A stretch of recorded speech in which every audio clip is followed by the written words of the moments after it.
The bulk and essence of the people that live in Los Angeles are fully aware of the dangers of air pollution.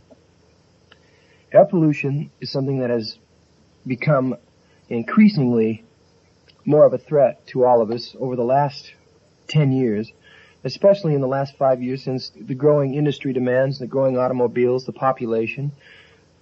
These are hazards that have become a monster and gotten out of control. Air in Los Angeles, maybe 50 years ago, was really perfectly clear. You could see the mountains, you'd look out your window, and let's say you lived on a hill, you could see for miles, because basically it was a clear city that did not really have air pollution or anything to clutter up the molecules and to give us poison to breathe. This poison that we breathe has such an effect on our overall body and mind that it's hard to say medically exactly what happens. We do know this, that smog in sufficient doses can kill a person. Smog is something that we have not really been aware of because it's a subliminal problem for most people. It doesn't really reach their consciousness. It bothers them, but they don't really know what's bothering them.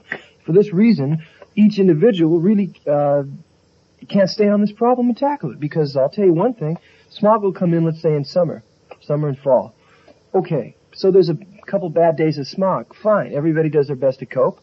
A few people reach a senator or two, maybe the politicians are in there pitching, but the smog subsides, and therefore, because it's not a continual problem, we all forget about it. But look, you can't forget about a problem that's in time going to be an absolute killer. And if it gets too heavy and too serious, everyone that's listening is suffering just like I am. I can't even keep my eyes open. I opened up my bathroom window today, and I almost choked to death, because I looked out and I saw smog hovering in between the trees, and that's not a nice sight to see. So, we can laugh about it, we can cry about it. You choose to do what you want. I say this, let's try to achieve that air pollution goal. Let's try to get air clean again, just like it was maybe 50 years ago when the people here that used to live in Los Angeles breathed good air, and I'm sure because of that their whole systems were cleaner and their frames of mind better, and their whole life had a better flow to it. Now, okay, there's a lot of people out there that may put me down for what I'm going to say, but if you don't have the responsibility now to tackle this problem, you're going to suffer later.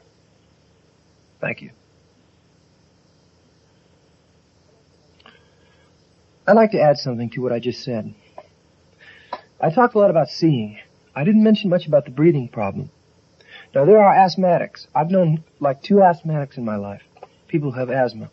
And I know what the problem is. I've seen them suffer. And this, I'm sure smog, when we had that terrible, terrible smog problem in the early 50s, I saw a couple of my friends almost die from not being able to breathe. And I'll never forget what I saw. And I'm going to say that there are many people who suffer from different respiratory illnesses, and the smog doesn't make it easier. It makes it much tougher on a person like that to breathe. And people, let's say, that have a very normal, well-functioning respiratory system, their lungs are in fine shape. Smog, it doesn't matter if you're sick, well, or not. Smog is a hazard to all of us. And in order to function, let's say in order to live and be happy and to be able to think clearly, you've got to have, first of all, the elements. You've got to have good air to breathe. If you go out to Palm Springs, you go up to Santa Barbara, get away from the city for a few days, you'll realize you wake up in the morning fresh, everything's groovy. You come back in Los Angeles, boom, there you go with another smog problem. Zap, you're on your butt, you don't want to do anything. I'll tell you, I've been so dragged by it and so depressed that I've actually slugged walls and thrown things around the house. And I know that it's no way to conduct let's say it's no way to act, okay? Well, I can't help it. Smog drives me to do these things. Smog has actually been called a potential homicide effect. It can make people actually want to go out and kill other people. Now, this is an extreme effect, but this is the potential of smog. Boy, and when I hear things like that, it makes me want to get involved in this thing in some way. Do my best. Okay. The way we can help is to make a record and more or less present the facts in some interesting manner. Not boring, but in some way that people can retain these facts and to sort of set up in their minds a goal to get rid of this shit. Because I'll tell you something, if it doesn't subside, I'm going to call the cops. Let's play that back.